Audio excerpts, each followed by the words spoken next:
Heureuse de vous retrouver sur KT24. Bonsoir et bienvenue à tous dans ce flash d'information.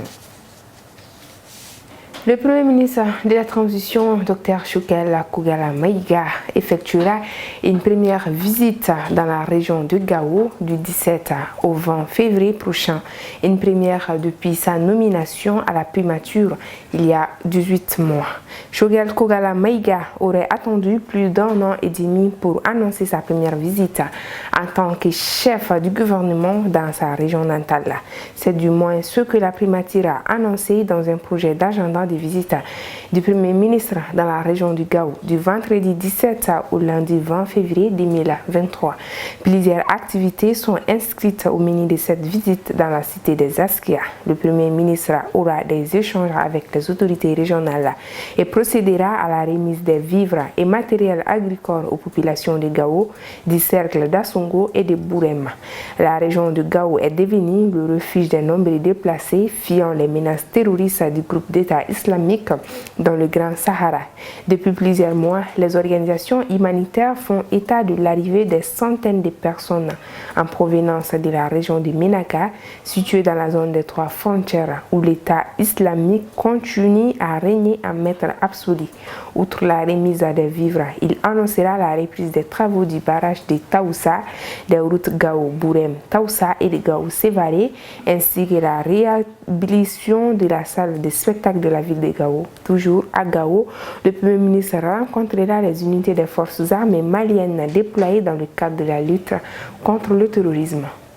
Le 9 février dernier, le ministre de l'Économie et des Finances a signé plusieurs arrêtés portant mutation des fonctionnaires de la Direction générale des douanes. La Direction générale des Kayi, Koulikoro et Sigasso changent de locataire. Ainsi, Mohamed Koulibaly prend les commandes de la Direction régionale des Kayi. Djakeli Djakité va diriger la Direction régionale des Koulikoro, tandis que Ataher Agbazet est nommé à Sigasso en qualité de directeur régional. Chegna Amala Diallo, qui quitte Kayi, hérite de la direction du renseignement de la lutte contre la fraude. Barari Togo est promu directeur adjoint de l'administration et du personnel.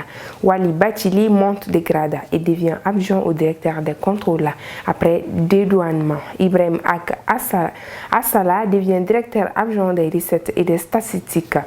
Alassane Hamadoun Traoré, Haruna Dambélé et Abouakar Sidiki Kone sont nommés contrôleurs internes. Ousmane Guindo va officier comme auditeur interne. Ces différents changements opérés visent à injecter du sang neuf dans le fonctionnement de l'administration douanière, dont le renouveau est visible à la fin de certaines pratiques. Le directeur général des douanes du Mali, l'inspecteur général Amadou Konaté, a opté pour un rajeunissement de l'équipe en faisant confiance à des cadres plus jeunes à la compétence avérée. À présent, la page internationale au Gabon, la concertation politique tant attendue a démarré le 13 février 2023 au palais présidentiel. Ali Bongo, le président gabonais, avait en face de lui pour la première fois depuis sa réélection en 2016 les leaders politiques de la majorité et de l'opposition. L'objectif est de parvenir à des élections libres, crédibles, transparentes et sans violence, comme cela a été le cas en 2016. Paulette Mizambo, présidente de l'Union nationale et de la plateforme Alternance 2023, est le chef de file des partis de l'opposition qui réclament la tenue de cette concertation depuis mai 2022. À l'issue de la cérémonie d'ouverture, elle a noté des bons et des mauvais points. En revanche, on limite la participation à 30 représentants de la majorité et de l'opposition. Porte-parole de la majorité présidentielle, Floretin Mouzavou, salue l'initiative du président Ali Bongo de réunir la classe politique autour d'une table. Pas pour régler une crise, mais pour prévenir le pays contre les violences post-électorales. Soyons en mesure de saluer ce geste de grandeur que le président de la République, Ali Bongo, vient de lancer.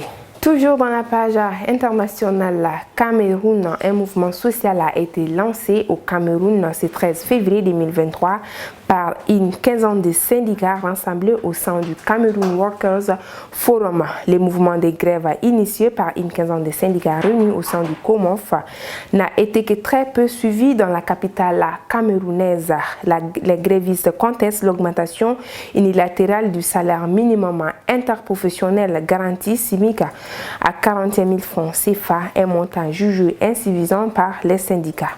Comme plusieurs fonctionnaires, Christelle s'est rendue à son lieu de service ce lundi 13 février où tout s'est déroulé normalement. Il n'y a aucun mouvement de grève, affirme-t-elle. Les gens travaillent normalement, on n'a même pas fait allusion à une quelconque grève ou que le SIMIS a fait quoi, déclare-t-elle. Et voilà, c'est ainsi que s'achève cette édition. Merci à vous de l'avoir suivi. Restez connectés sur Kati24, l'actualité continue et passez une très belle soirée. À demain.